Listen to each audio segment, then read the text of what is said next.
Hi, I'm Pierre Escobas from Riviera Macro, and today I'm taking you to the forest in a search for magic mushrooms. No, not that kind, the glowing kind.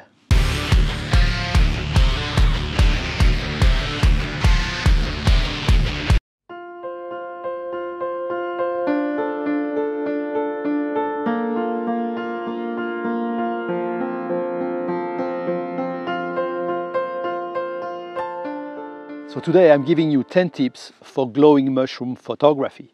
What is that? It's a simple technique that produces image like this. It's known as magic lantern mushrooms, magic mushrooms, glowing mushroom photography. You can find many examples on the net. It's a very popular technique. Simply said, it's something which is actually quite simple. The first thing you want to do is take pictures of a mushroom as a background without any lighting. Then, in a second step, you will apply some light, like from a torch, to the mushroom and shine the light through so that it glows through the mushroom cap. Take a series of images which will then be assembled in Photoshop and masked to reveal only the light on the background image. You can find many tutorials on this technique on YouTube. You can find tutorials on how to take the pictures and also to how to assemble and process the images in Photoshop. So today we're not going to do this. I'm just going to give you tips to successfully realize those images. I just found my first cluster of mushrooms. They're lying here around me. No, I didn't pick up this one. It was broken already. So I'm going to set up the camera, the tripod, the lights, etc. and show you how it's done on these first mushrooms I found here.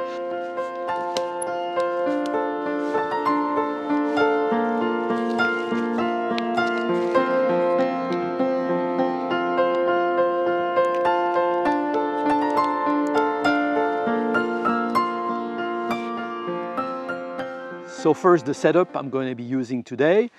Support for the camera, low tripod like this one, anything else, beanbag, whatever. Camera, in this case, it's my Nikon DSLR.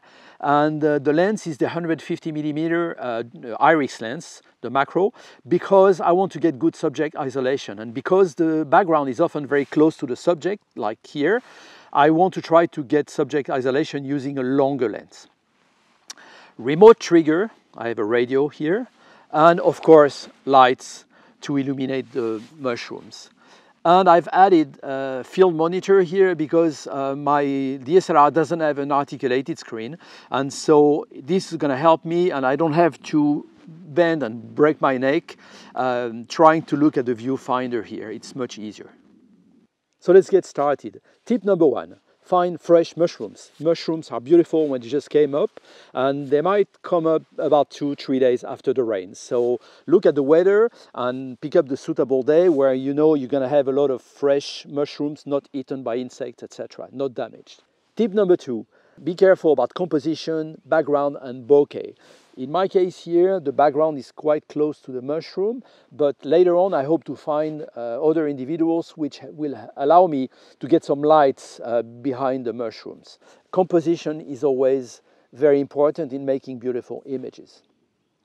Tip number three, underexpose your first images, the ones that you will take to serve as background, because the glowing effect is best when it mimics a night situation and the lantern glowing at night.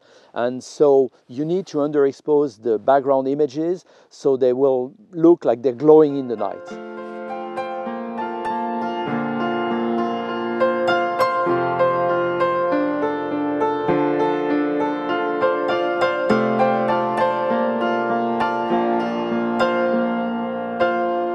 Look at that, a few meters down from the other cluster, I found this beautiful patch of mushrooms.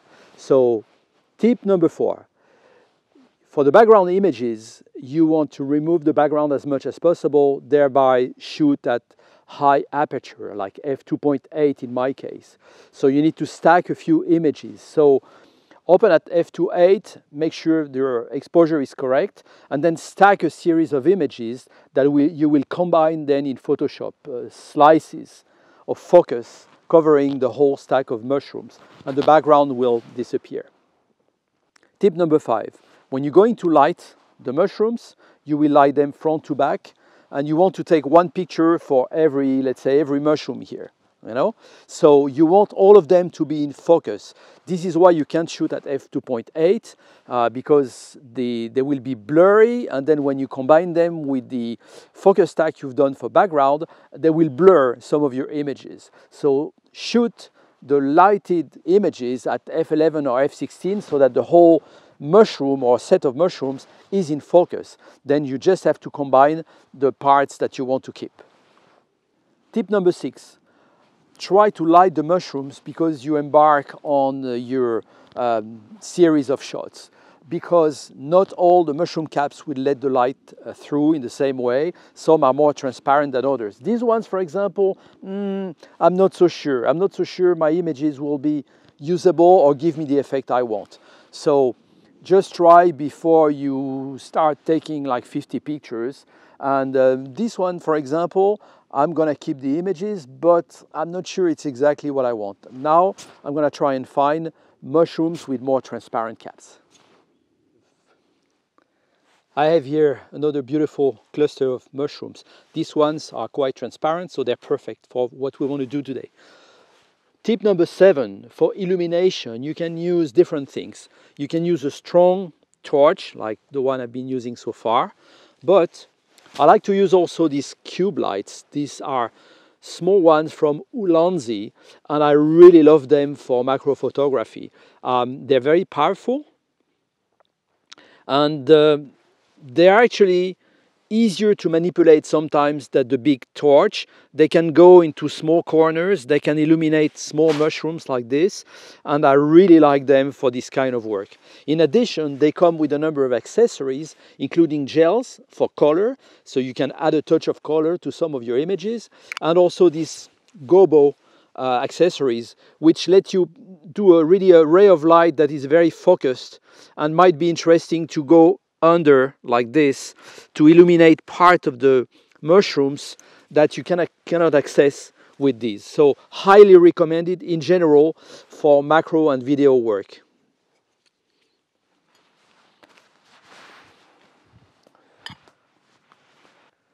So it's a nice day today. There's even a bit of sunlight, and I've walked less than 200 meters from the car, and I've been successful in finding plenty of mushroom, which is great. So before we go and look for more, and I give you the last tips of the video, I'm gonna have lunch and cook myself a bit of coffee before embarking on the rest of the journey.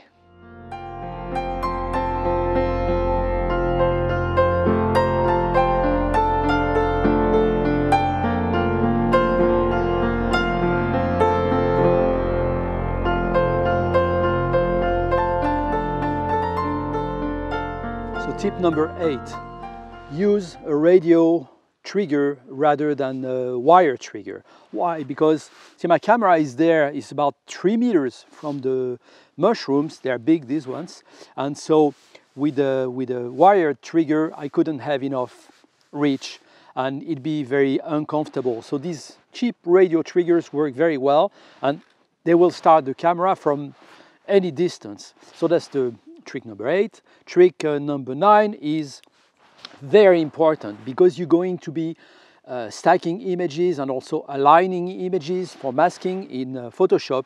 You want your image to align almost perfectly, and it's very important not to touch the mushrooms with your light during the shoot. Okay, if you touch like this or slightly like this, you will shift the images and they won't align properly. So be careful. Stay very close to the mushrooms so you get the light through, but do not touch them. This is especially true with very small ones, which are fragile. You can even step next to them and that will change the position and the image will not align. That's very important. Tip number 10, and probably the most important, because your subjects, in this case the mushrooms, are actually close to the ground. You want to be at the level of your subject, which means that your camera must be as close to the ground as possible. If your tripod cannot go low enough or has a big ball head, you want to change devices to set up your camera. You can use a bean bag, which I didn't bring today, or you can use other things like these metal plates. There's a commercial system called a platypod, which lets you do that. And myself, I've made a similar device using just a metal plate, some feet, and you can see my camera now is about 6 centimeters above the ground, which is exactly at the level of the mushrooms there. So that's very important, and always be at the level of your subject. Okay, it's time to wrap up. It was an absolutely fantastic day, and I hope you've enjoyed the walk in the forest with me. Before I go, I want to give you two bonus tips. First one is, when you do this kind of photography, use a tarp. Bring a small tarp with you, because usually the forest floor is quite wet. Today for me it was rather dry, so it's okay. I don't mind getting dirty, but when it's all muddy, you know, you really want something to protect your clothing and not get too muddy.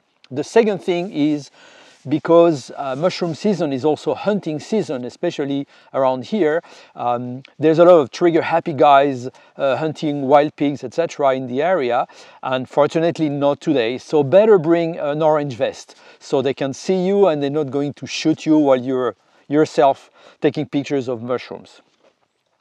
So time to go home and process the images, and if they came out okay, well, I'm going to put a few of them right after this. If you're on the channel for the first time, then please check my other videos, and if you like them, please do subscribe. And if you want to support the channel, you can also buy me a coffee, link below. See you for the next episode.